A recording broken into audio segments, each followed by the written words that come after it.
Hello, everyone. Welcome back to Jake's Take with Jacob Elyachar Podcast. I'm your host, Jacob Elyachar, the chief content producer and writer of jakestake.com, a pop culture entertainment news website.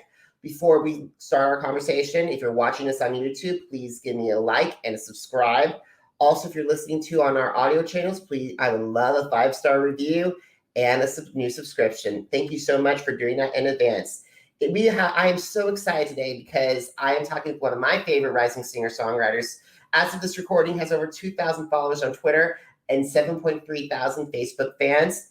He also has a monthly listeners of 2.6 thousand listeners on Spotify, and he's been featured on Billboard, Ear Milk, and the Rolling Stone. He just came out with a phenomenal album called Mayday. So please help me welcome Trapper Schoepp.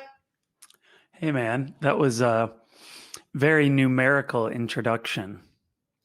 I have to do what I do. It's been a part of my podcast since the first episode back in 2019. Well, thanks, man. Glad to be here. Awesome. So let's get started. So when did you get interested in music, and how did that passion and desire to evolve into the passion and desire to pursue a career in the recording industry? Well, I herniated a disc in my back BMX bike riding when I was like 15, 16 years old. And my mom said, here, try this, sign me up for guitar lessons. And I was having fun with the guitar. And I was sitting in my parents' basement watching a movie, and the song Hurricane came on, and that A minor chord in that song by Bob Dylan really took me by surprise and led me down a whole different path of songwriting, music, and just kind of changed the whole direction of my life, I guess. Awesome. And I call Hurricane one of the longest songs of classic rock, right up there with Stairway to Heaven.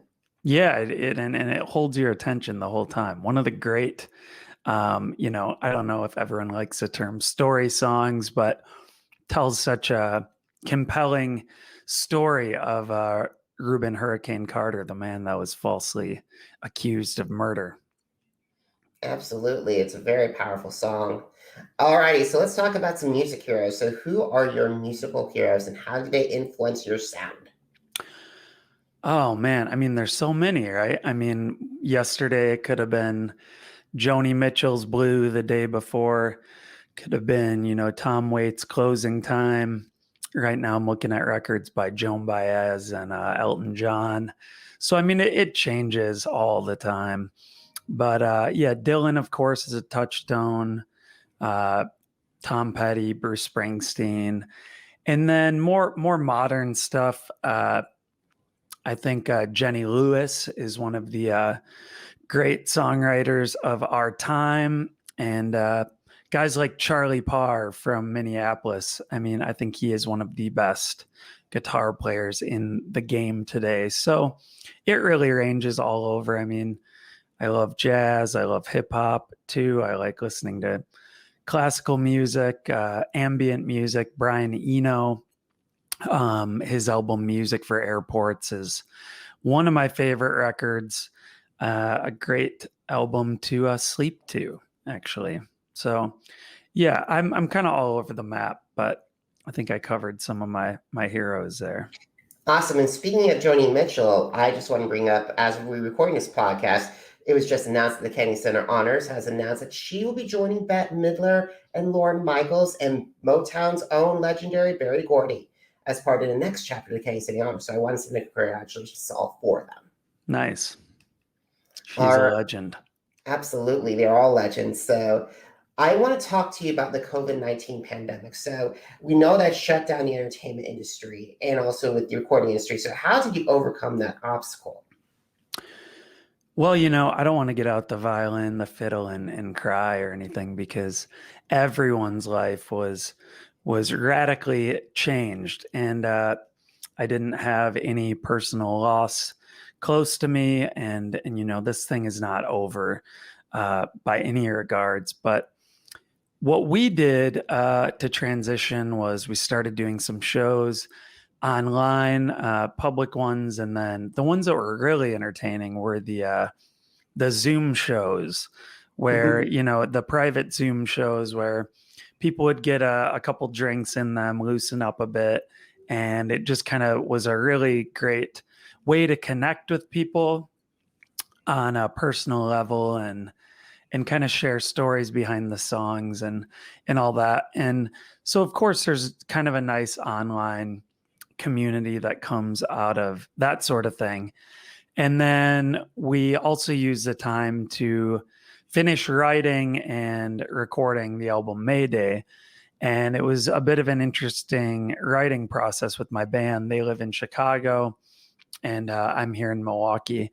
And so what we did was send demos back and forth. So I would send acoustic guitar and vocal to my drummer, and then he would send it back to me, and then I'd send it to my guitar player, and then my brother would add vocals. And so it was all kind of a piece by piece situation, which I think allowed us to kind of take our time and not rush the process in any way. So that was an interesting way to spend our time for sure. So we had a European tour canceled and, hoping to get back there later next year or the year after that, whenever it's safe again. But I made it through, and, it's such a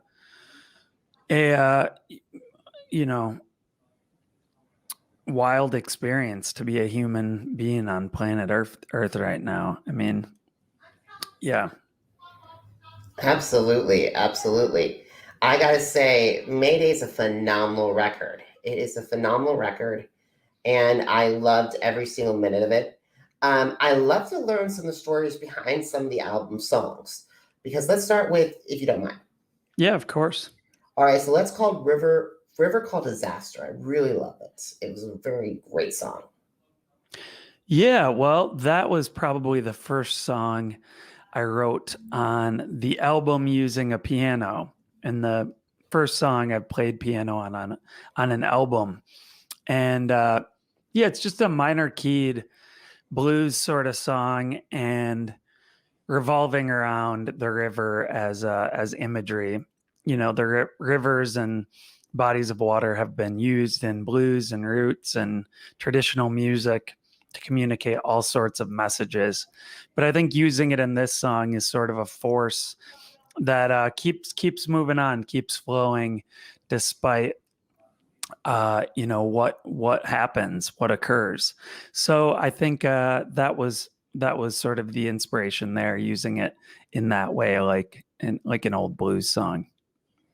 Awesome. Yellow Moon was a wonderful track as well. Thank you. And that's another one that's sort of connected to the idea of nature and how it sort of unites us all. And I think it was particularly relevant in the pandemic when, we were all feeling a sense of isolation and loneliness. And that song is sort of inspired by, it's like a seasick acoustic guitar sort of song, Lost at Sea ballad, I guess you could say. But we had a lot of fun recording that one with all these different keyboards and mellotron sounds, acoustic guitars. So that's a bit on that one. I would like to, because when we talked about quarantine and the pandemic, solo quarantine is just, I wanted to jump to that song. Oh yeah. So that's another one that I played the piano on. But I was driving in my car, and I heard on NPR this story of this phenomenon in the pandemic of exes kind of like reaching back out to their long lost lovers during the pandemic as like a way to sort of find comfort and find a friend. And I found it to be, particularly tragic considering the circumstances, a bit desperate, but also kind of humorous, that kind of thing has been happening. And I wrote this song inspired by a fictional couple that met attending college in Ohio, and the guy's kind of oversharing about his experience and not leaving much room for conversation with the woman in the story, which I think is pretty commonplace. But yeah, that's what that song's inspired by, the kind of the isolation as well, and the quarantine state of the world. I totally agree, but however, I cannot get the chorus of Little Drop, Little Drop, Little Drop of Medicine. It's perfect. It reminds me so much of the Jerry Lee Lewis, Little Richard song, like of the classic rock piano. Oh, nice, like Great Balls of Fire or something. Mm-hmm. Yeah, of course, all that old 50s music is such a inspiration to me, and Jerry Lee Lewis in particular. I lit a piano on fire in a river for the River Called Disaster music video. And that, wow. that ended up being pretty interesting. We drug an old spinet piano into a river, and I thought, well, it's a bit on the nose, River Called Disaster, but we got the piano in the river, and I thought, well, why not light it on fire as well? Oh We my had some God. lighter fluid around, and it was so funny. The piano is in the river. We got it in the river. We got the piano on fire in the river, and the drone also went in the river. And like a minute after we started filming me playing the piano on fire in the river, and piano lit on fire, drone is in the river, and it was one of those comedy of error stories, to say the very least. But my buddy Mitch was there, and he one of our other buddies that was on site had a newer phone, and so we picked it up and kind of cobbled a bunch of shots together, and so half of the video shot on a drone and then half of it's on a phone. So that's a perfect combination. I hope that you're safe, and I hope that the Milwaukee fire department was not happy with you. Yes, yeah, it was okay. We cleaned it all up just fine. Awesome. While we're talking on the subject of music videos, as of this recording, the Rolling Stone France actually premiered your Paris Syndrome music video, and it reminded me so much of Paris before the Great Depression and before the World Wars.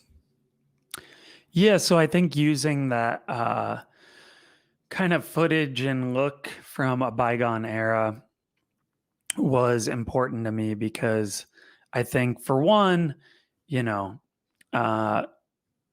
don't know if nostalgic imagery is always the best, but I think right now, considering everything we're going to, just kind of looking backwards, and history does repeat itself. We had the Spanish flu and the Roaring 20s and all that, and I don't want to say that that's exactly a parallel to what we're going through now, but I do think it was interesting to me to use some of that vintage imagery as a way of kind of looking back, and it felt, in a sense, a bit hopeful to me. And that's why we used footage from, or not footage, but an image from the Washington Monument lawn there, the lawn in front of it, for the album cover as well. These people together dancing, and I think now more than ever, people want to see people, whether that's in real life or on a TV screen, computer screen. So that was kind of sort of the inspiration there. It sounds like a really good idea, and I definitely think that music historians would be very happy with that. Yeah, well, who knows? I know. So I'm glad about that video. Was great. I'm so happy that the Rolling Stone of France premiered it, because that's a pretty big deal. Anything related to Rolling Stone is a pretty big deal in the industry still. Right on. All righty. So we got to talk about your collaborators. So who are your dream collaborators, singers, songwriters, musicians, producers that are on your wish list, and how would they enhance your sound, Trapper? Well, I mean, I did already publish and co-write a song with Bob Dylan, Jake. So I think I'm pretty good Wow. there. But yeah, when Bob Dylan was 20 years old, he wrote a song about Wisconsin. And 57 years later, I saw this article on Rolling Stone that said, $30,000 sheet of lost lyrics about the state of Wisconsin by Bob Dylan up for auction. And I finished the song and I put it out there on the World Wide Web, and Billboard took notice. National Public Radio took notice. Bob Dylan's lawyers then took notice. Oh No, no. it was good though. We eventually published the song together, and for me to get to publish a song with someone that I look up to so much, Bob Dylan, and have it be about the state of Wisconsin where I'm from is sort of the icing on the cake. So yeah, in terms of cool people to collaborate with, he's a big one. I gotta say, not a lot of our generation gets to say that they have collaborated with an icon, a true music legend. So having you with a co-write with your name, with Bob Dylan's name next to attach it, and performing it together, that must have been, oh my God, a career-defining moment for you. Mm-hmm. Well, he didn't perform on it. He just wrote it, and I added music and lyrics to it. But yeah, I mean, the thrill of a lifetime. I mean, if you'd have told the kid seeing, Bob Dylan playing a baseball field when I was, 16 years old, that one day you're going to share a co-writing credit with him and it be about your home state, I think, I would have completely lost it. But yeah, it was wildly serendipitous, and I'm really grateful for him and his team for hearing out the song and getting with it. Wonderful. So on September 10th, 2021, you'll be opening up for Wilco at Summerfest if conditions are good. So what does it mean to be performing in front of your hometown and one of the country's top music festivals? Oh, well, Summerfest is always a treat. It's a great gig on the Great Lake. I always enjoy Summerfest, and Wilco is another one of those bands that I feel really defined the music they call Americana, alt country or y'all country or whatever it is. Mm-hmm. But yeah, of course, Wilco. I mean, they're so lovable and fun. The live show and their records, I have them all. So we were able to work with Pat Sansone from that band on my last record, Primetime Illusion. So it will be good to see him and hopefully see some folks in Milwaukee that I know as well. Awesome, Trevor. We got to start winding down our conversation. So what are some of your favorite social media platforms? Oh man, they're all so terrible, Jake. Come on. They're all I know, I'm sorry. They're all I don't know, man. I feel like a lot of them are unfortunately spreading some false propaganda these days and should be in hot water. Can I say Words with Friends? I feel like that's a pretty innocent platform. Absolutely. Unfortunately, I haven't had the opportunity to play Words with Friends yet. Well, come on, get on there. I'll take you on, Jake. Alrighty, I'll consider it, Trapper. So alrighty. So if you had the opportunity to meet with some rising musicians, singer-songwriters that are looking to take the next level into their career, what advice would you share with them? What advice would I give them? Buckle up. It's gonna be a wild ride. No matter how you approach your career, it's gonna be chaos. Hopefully organized chaos, and you're hopefully got to be okay with that. But yeah, everyone's path is so radically different. It's hard to give sort of a one size fits all sort of advice to anyone. But yeah, just follow your nose. All right, Trapper, this is the most important question. Oh, Where no. can my audience download your music or get your music or connect with you? Well, I suppose a local record shop is always the recommendation, right?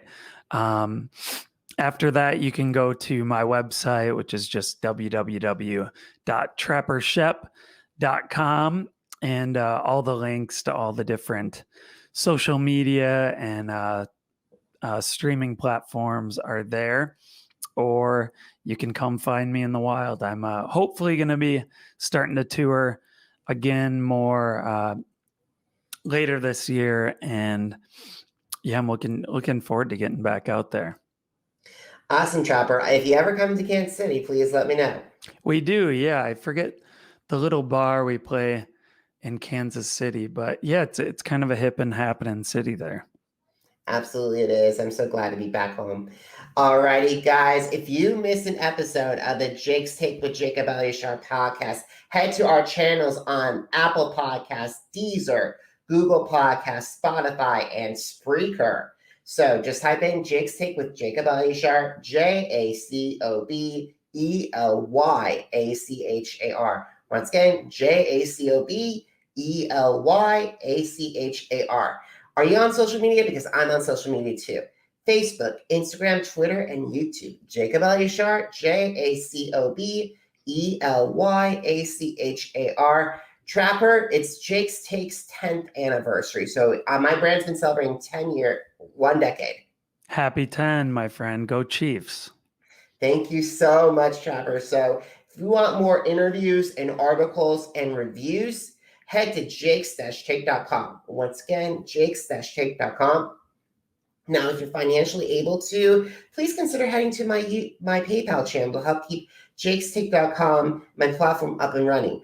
I am the only one that arranges the interviews, writes the questions, writes the interviews, edits the video and audio interviews that you hear. If you're financially able to, that's great. If not, I would love a like and a follow on social media or a subscription to my podcast. It's free, so anyway, Trapper, thank you so much for an incredible conversation. Awesome, man. We'll see you soon. All righty, guys. Thank you so much for watching. Thank you so much for listening. Until next time, have a great one.